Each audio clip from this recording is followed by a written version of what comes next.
India has taken a strong stand against Israel's attack on Doha at the UNHRC. New Delhi is deeply concerned about attack on Doha and condemned the violation of the Qatar sovereignty. Indian envoy to United Nations in Geneva, Arindam Bakshi, told UNHRC. In Doha and their impact on the security situation in the region. We unequivocally condemn the violation of the sovereignty of Qatar. Such actions threaten peace, stability and security not only in the region but across the world. India firmly believes that differences must be resolved peacefully through dialogue and diplomacy in full conformity with the principles of the UN Charter and international law. Any escalation must be avoided and respect for the sovereignty and territorial integrity of states must be upheld. We strongly urge restraint and diplomacy to ensure that peace and security in the region are not compromised. Mr. President, we stand firmly in support of peace and stability in the region and against terrorism in any form or manifestation. We call upon the international community to remain united in efforts towards attaining peace and upholding the rule of law. As a close partner, India reiterates its solidarity with the Qatar and its people. Thank you. New Delhi is not alone in condemning Israel's attack, which violated Qatar's sovereignty. More than 50 Arab and Muslim heads of state met in Qatar's capital Doha for an emergency summit after Israel's attack on the city that killed 5 Hamas members and 1 Qatari security officer. This is not the first cross-border attack by Israel. Israel's war to eliminate Hamas has expanded across West Asia. Israel has targeted countries hosting Hamas leadership. It includes Iran as well. It marks a new and a very dangerous phase in the West Asian politics. Egypt moots the idea of an Islamic NATO. But can West Asian countries bond together? Can Shia-Sunni divide be bridged by Gaza war? When will war in Gaza end? Israel says that it is fighting for its survival and reserves the right to hit at the enemies of Israel wherever they are. Israel aims to eliminate exiled Hamas leaders and advance Netanyahu's promise of total victory over the groups responsible for the 7th October 2023 attack on Israel. The summit, co-hosted by Arab League and the Organization of Islamic Cooperation, aimed to increase pressure on Israel amid escalating calls to end the war. Iran's President Masoud Pezeshkian, Iraqi Prime Minister Mohammad Shia al-Sudani, Pakistani Prime Minister Shahbaz Sharif, Turkish President Erdogan also attended. Lebanese President General Joseph Aoun, Tajikistan's President Emomali Rahman, and Syrian President Ahmed al-Shara were also present. So all these people came together. The summit statement slammed Israel's expansionist policies. Quote unquote, Israel's brutal attack on Qatar, genocide, ethnic attacks, starvation, siege and expansionist policies are a threat to peace and solidarity. The summit statement also emphasized the need for collective security and greater unity to confront shared threats. Qatari's Emir, Sheikh Tamim bin Hamad Al Thani, sounded a warning against Israel's vision of the Arab region.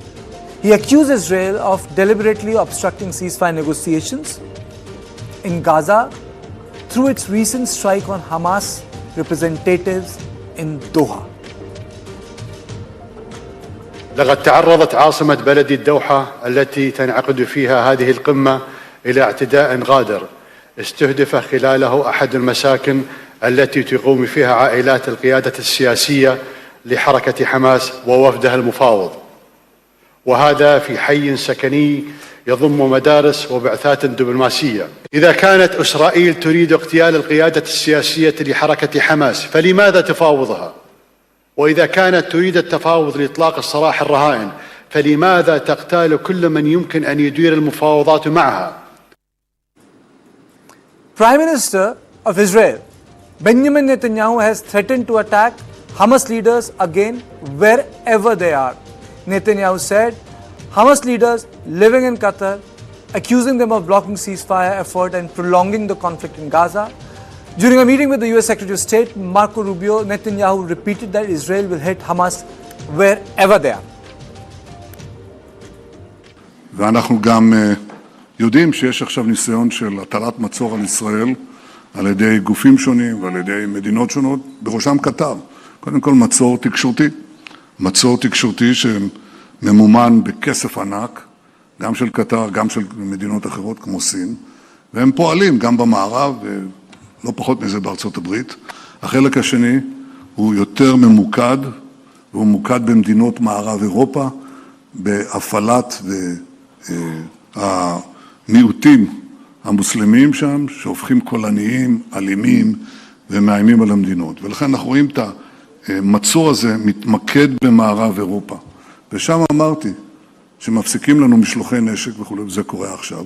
אנחנו נצטרך בשנים הקרובות להעצים את תעשיות הנשק העצמאיות שלנו, כדי שיהיה לנו עצמאות של חימושים, בכלכלת חימושים, ביכולת התעשייתית לייצר אותם.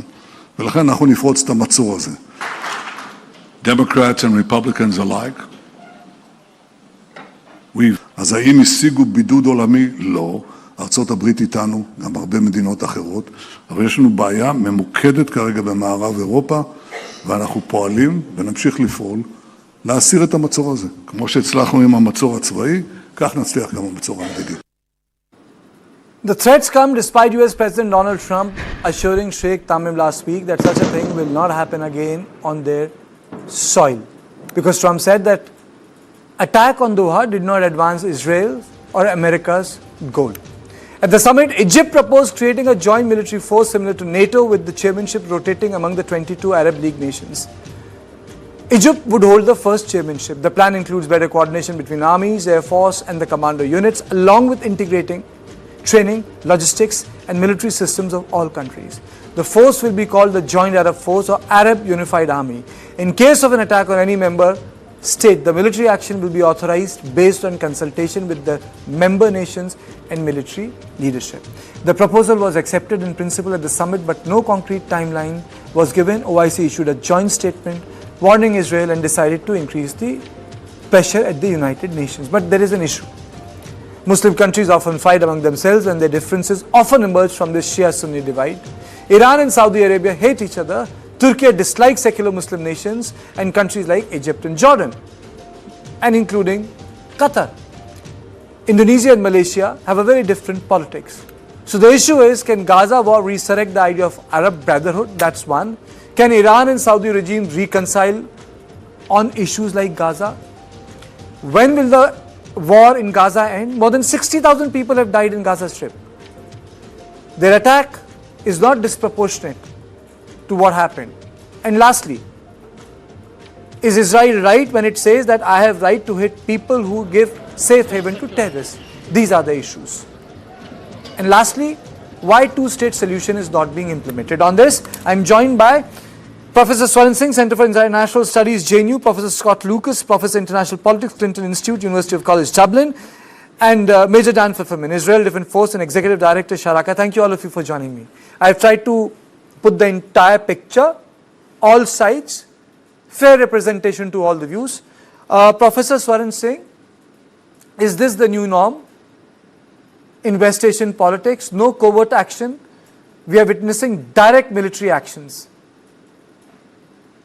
I think Israel's expanding or extending the war beyond Palestine to Lebanon, to Iran and to Qatar has got the whole region worried.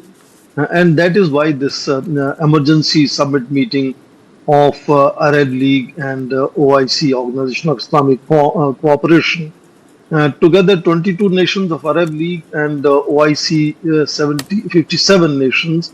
So that shows that there is a kind of a discomfort, if not uproar, that they need to collectively respond to Israel expanding its military action.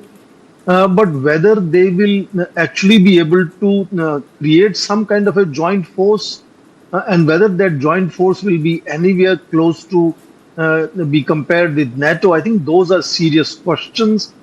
Even at this summit meeting, one could note a whole visible divergence of opinions as to what they are conceptualizing.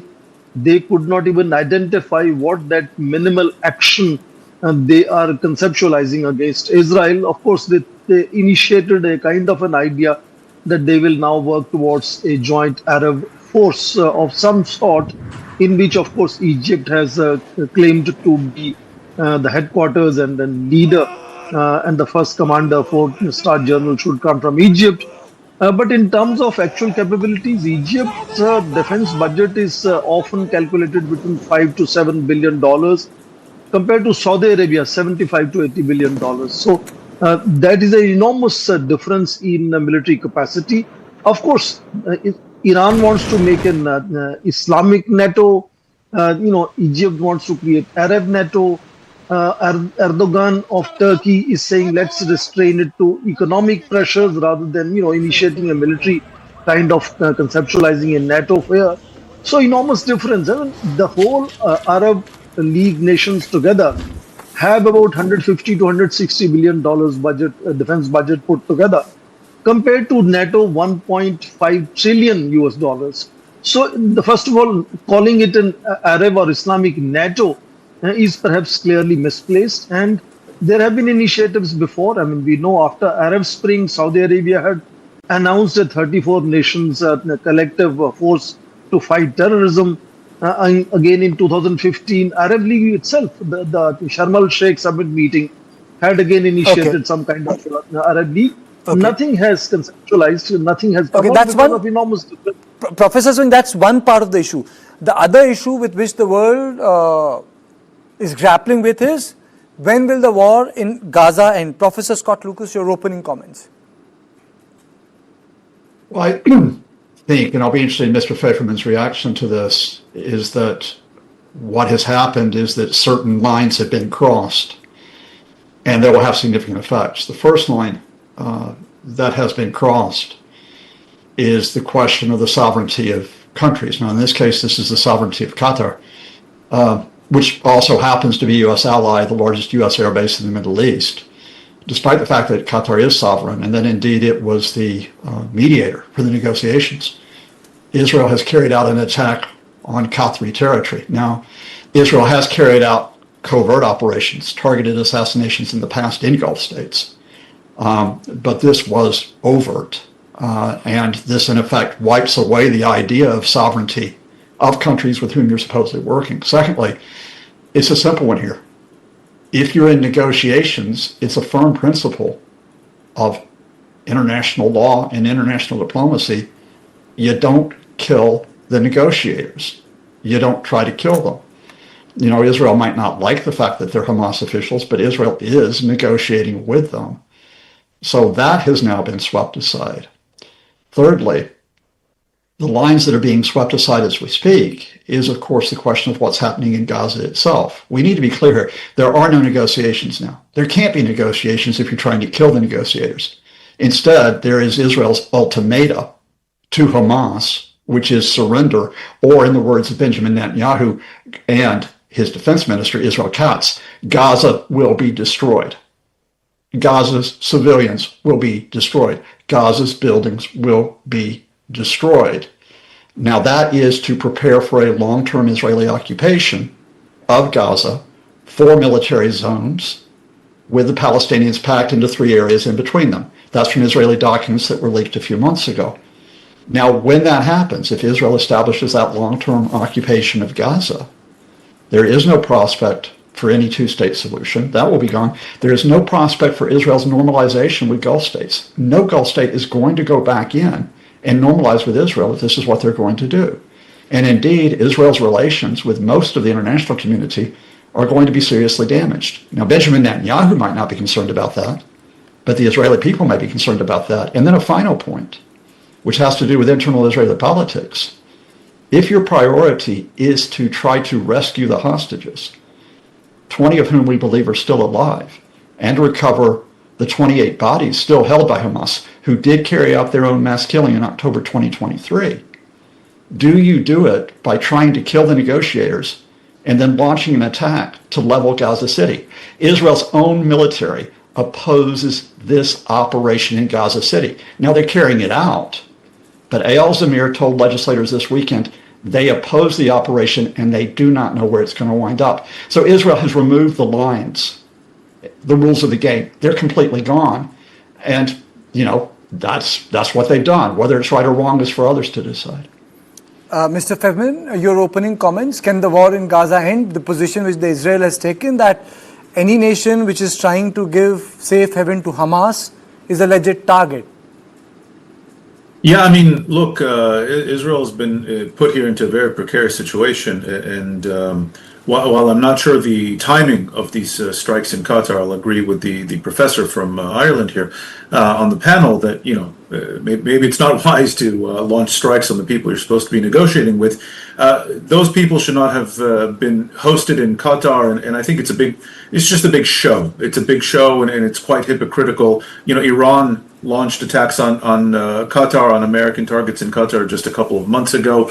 Qatar directly supports a terrorist organization. It supports Hamas. It funds Muslim Brotherhood and other militia groups and radicalism across the region. So I think everyone can end the charade. There's not going to be an Arab NATO. If Israel wasn't in the Middle East, they'd be fighting each other, as they have been.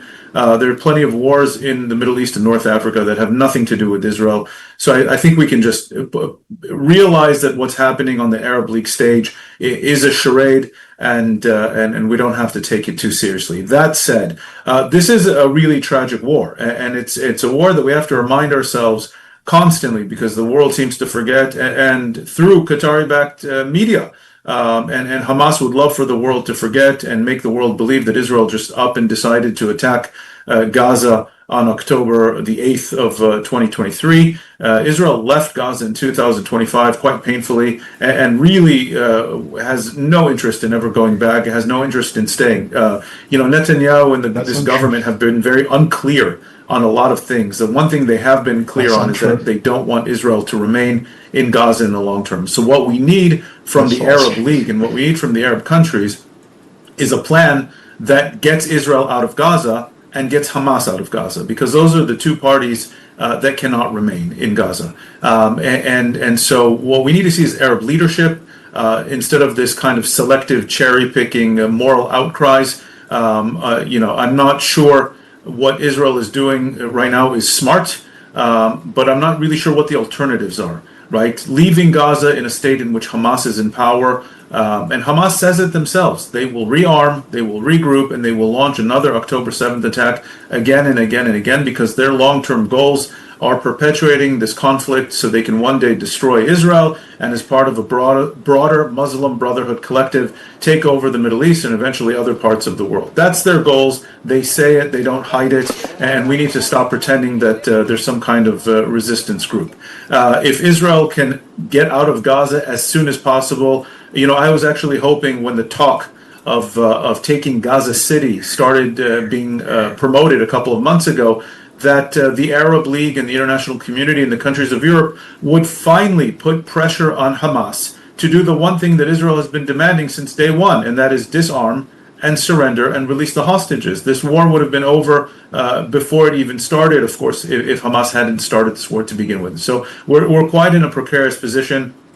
This is a war in which all sides really are losers here. But the one thing we I think collectively need to agree on is that Hamas is a terrorist organization. It is a radical terrorist organization that launched this brutal attack in order to instigate this war, and they will do it again if they are left with arms and if they are left in any kind of power. And so collectively, if the region and if the international community doesn't like Israel's plans, I don't like Israel's plans, let's collectively come up with something better to disarm Hamas and bring about their surrender and the release of the hostages so this can end.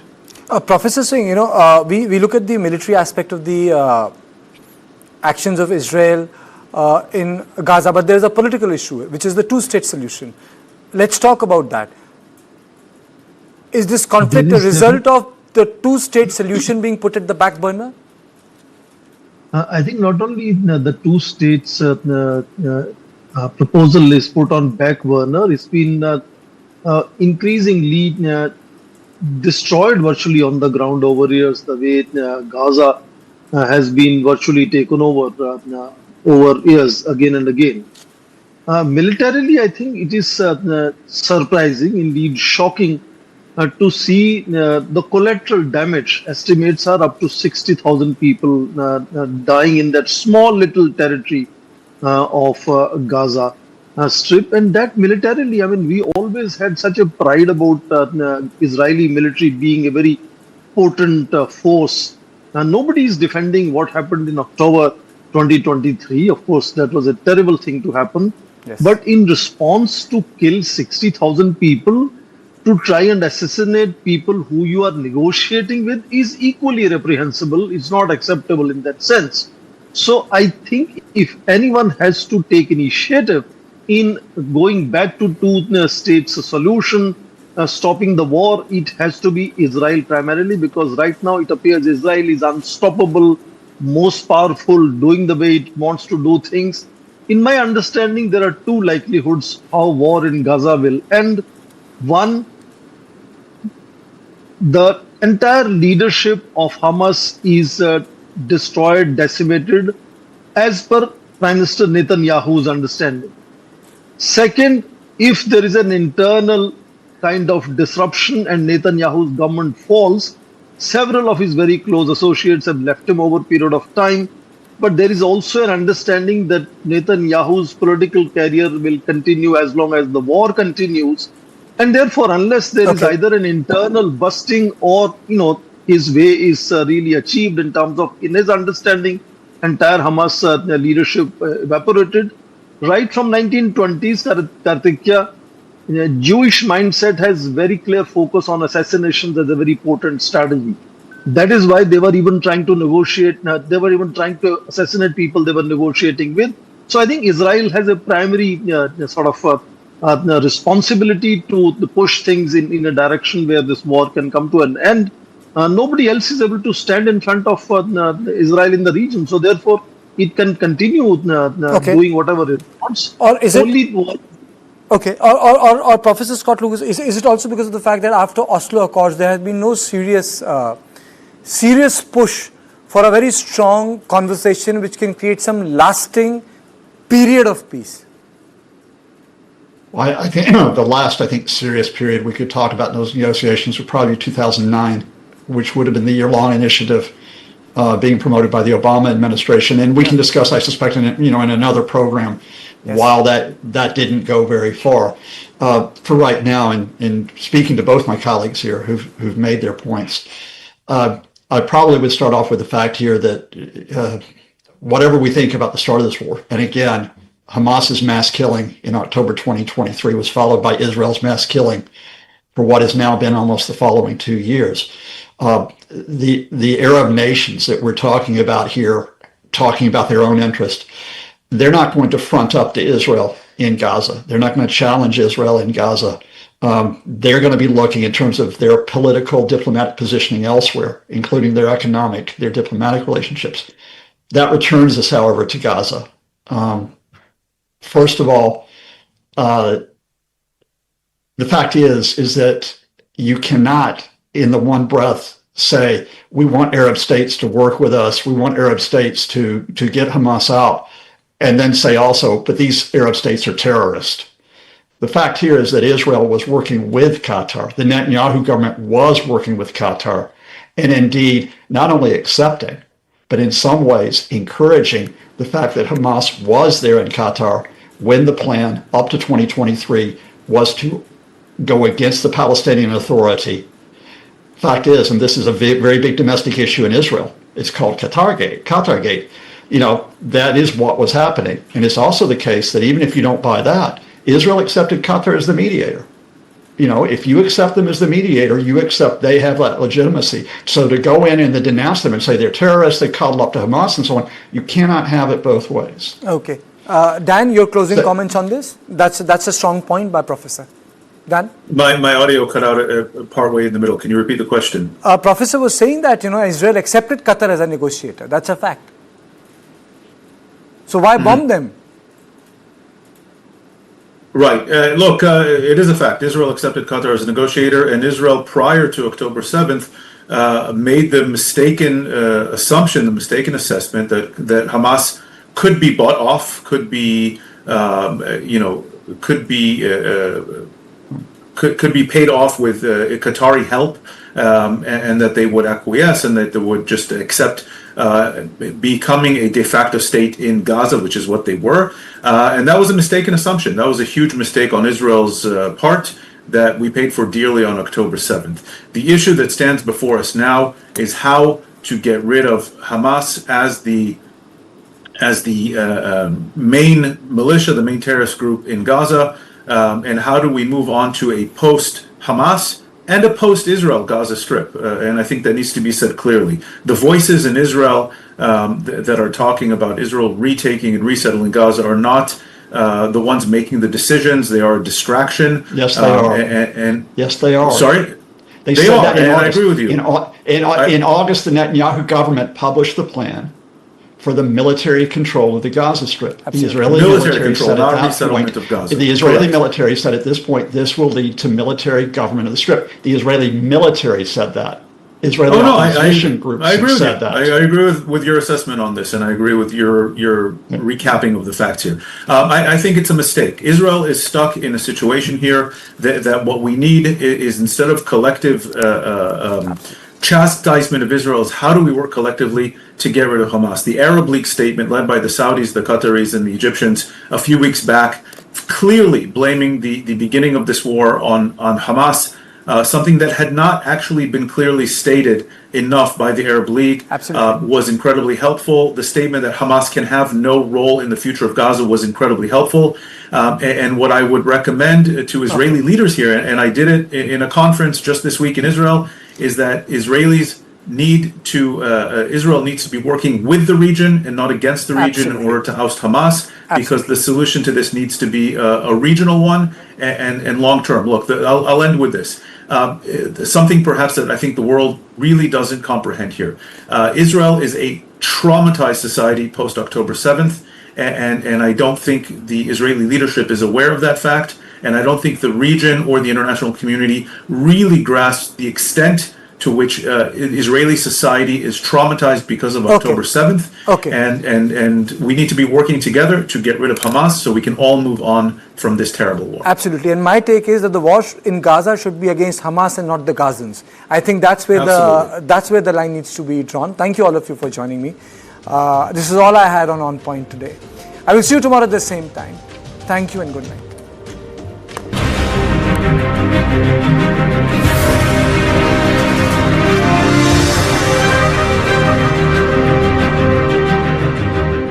Breaking news. Major disruption is expected this week. Yes, disruption confirmed. That's me. Relax, no scams, just my brand new show, News Caustic with Cyrus.